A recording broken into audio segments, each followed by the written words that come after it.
Hello साथीहरू, म आज हजुरहरूलाई केवाइसी फर्म भर्न सिकाउँदैछु।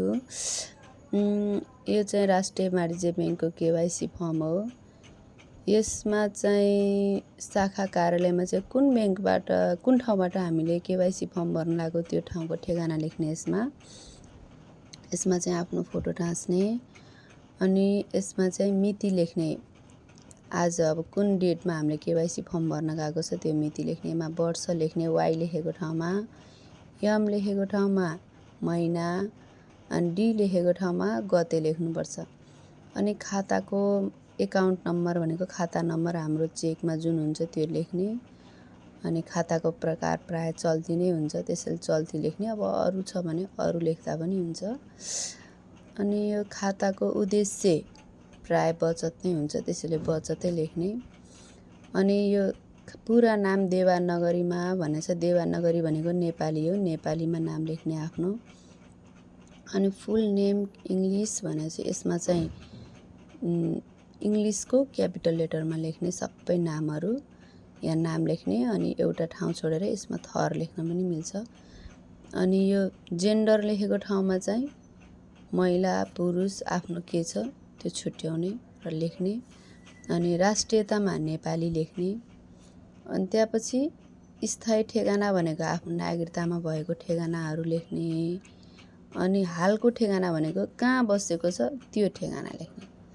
अनि यहाँ मोबाइल नम्बर लेख्ने आफ्नो। अनि यहाँ इमेल आइडी छ भने इमेल आइडी लेख्ने। अनि जारी मिति नागरिकताको आफ्नो यो जन्म मितिमा चाहिँ आफ्नो जन्म मिति लेख्ने, कुन सालमा जन्मेको हो। अनि यो नागरिकता आफ्नो नागरिकता नम्बर लेख्ने, यो जारी गर्ने जिल्ला लेख्ने। अनि नागरिकताको जारी मिति लेख्ने। अनि यसमा चाहिँ राष्ट्रिय परिचय पत्रको लेख्ने नम्बरहरू, राष्ट्रिय परिचय पत्रको जारी मिति लेख्ने।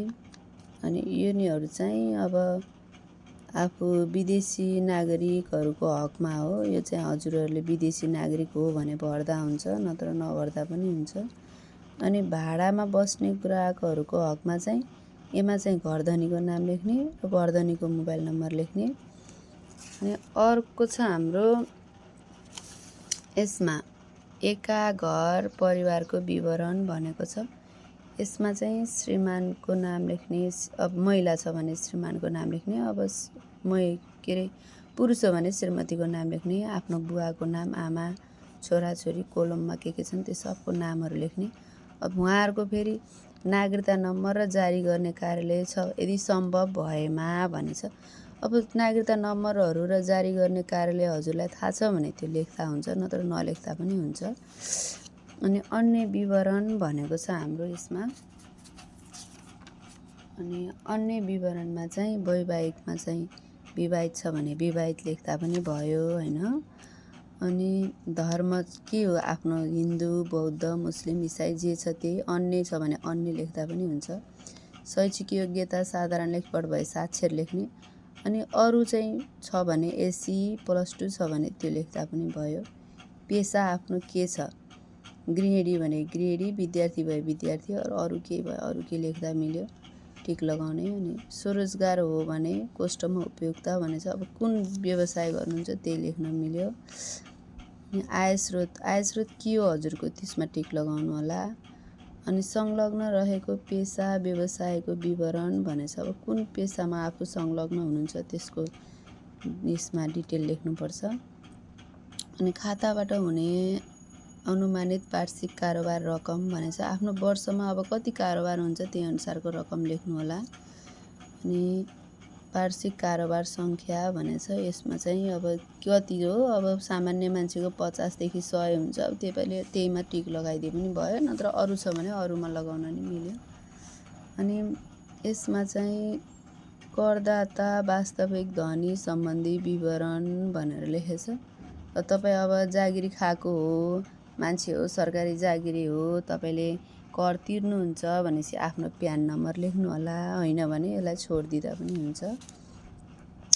अनि तपाईँ यो खाताको वास्तविक धनी हो भनेछ। हो भने हो लेख्नु होला, नत्र तपाईँ खाता अब अरू कसैले चलाउनुहुन्छ भने होइन भनेर लेख्दा पनि भयो। त्यसपछि तपाईँ उच्च पदस्थ व्यक्ति हुनुहुन्छ तथा अन्य घोषणा भनेछ उच्च पदस्थमा हुनुहुन्छ भने लेखिदिनु होला, नत्र भने यसलाई पनि छोडिदिँदा हुन्छ। अनि फरेन एकाउन्ट ट्याक्स भन्छ ट्याक्स तिर्नुहुन्छ भने लेख्नु होला, नत्र होइन भन्नेमा टिक लगाइदिनु होला। अनि त्यसपछि तपाईँको परिवारमा रहेको व्यवसाय यस ब्याङ्कमा खाता छ भने, अब कसैको हजुरको फ्यामिलीमा कसैको यो ब्याङ्कमा खाता छ भने छ भनेर लेख्दा भयो, छैन भने छैन भनेर लेख्ने। छ भनेपछि यहाँ चाहिँ त्यो खातावालाको नाम नम्बरहरू सबै यो उसमा भर्नुपर्छ। अनि ठेगाना पुष्टि हुने कागजातहरू भनेछ, अब यसमा बत्ती बिलहरू छ भने खानेपानीको बिल, टेलिफोनको बिल आफ्नो के छ त्यही दिनु होला। अनि त्यसपछि यसमा चाहिँ हामीले हाल बसोबासको नक्सा भनेको छ। यसमा चाहिँ सामान्य नक्सा, साधारण नक्सा कोरेर बनाएर पठाए पनि हुन्छ। जस्तो अब अहिले आफू यहाँ बसेछ नि, यहाँ बसेको ठेगाना, आफू बसेको ठेगानादेखि त्यो ब्याङ्कसम्मको नक्सा कोर्ने हो। हामी कुन ठाउँमा, अब जस्तो हामी यहाँ बसिरहेको छौँ, अब त्यहाँबाट नक्सा कहाँसम्म हाम्रो ब्याङ्क पुग्छ त्यस्तै यसो कराकरुक पारेर ब्याङ्कको नाम, ठेगाना, बिचबिचमा अब चोकहरू पर्नेछन् चोकहरूको नाम लेखेर टक्क यसमा नक्सा कोरिदिने हो। अनि नजिकैको प्रसिद्ध स्थानहरू मैले भने नि हजुरलाई, अब मान्छेहरूले चिन्ने चोकहरूको नामहरू टक्क राखेर लेख्नु होला। अरू चाहिँ खासै केही पनि छैन। यहाँ चाहिँ खातावालाको दस्तखत भनेछ, खातावालाको दस्तखत लेख्नु होला। नीति स्थान, यहाँ दायाँ बायाँ औँठा छाप, यता पनि खातावालाको दस्तखत। यो चाहिँ ब्याङ्कमा जो हुनुहुन्छ उहाँहरूले भर्ने हो। यो चाहिँ हामीले केही गर्नु पर्दैन। यति भएपछि हजुरको केवाइसी फर्म भरिन्छ। अनि है, हस् त, धन्यवाद।